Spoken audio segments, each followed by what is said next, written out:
We're going to start our first problem here, our problem set.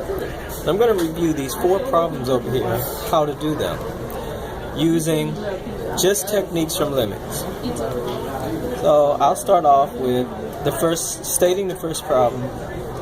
Should be lim as x approaches 2 of x squared minus 3x plus 2 divided by x minus 2. Now, what's the very first thing you always do with limits? If you said direct substitution, you're correct. So let's substitute it in, the value that we're approaching. So we have 2 squared minus 3 times 2 plus 2 divided by 2 minus 2.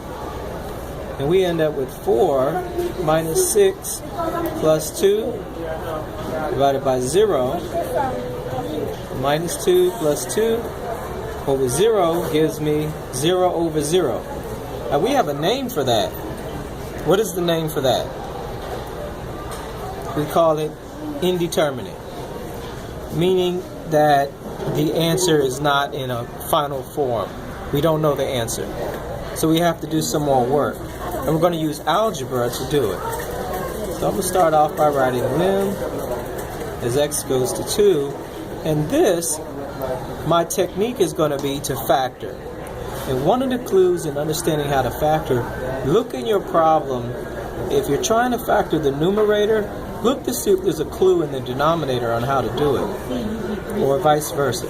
So I suspect that one of the factors is a minus 2. So what 2 numbers multiply to give you plus 2, add to give you minus 3? X minus 2 times x minus 1 divided by x minus 2 equals. These cancel out, and I have lim as x approaches 2, x minus 1. Now I go right back to direct substitution. So I'm going to substitute 2 minus 1, and I end up with 1. So that's evaluating a limit of a problem with polynomial expressions in it. You look at the problem, you ask yourself, what do I have in the numerator? What do I have in the denominator? Are they factorable? Is there a clue in the problem anywhere?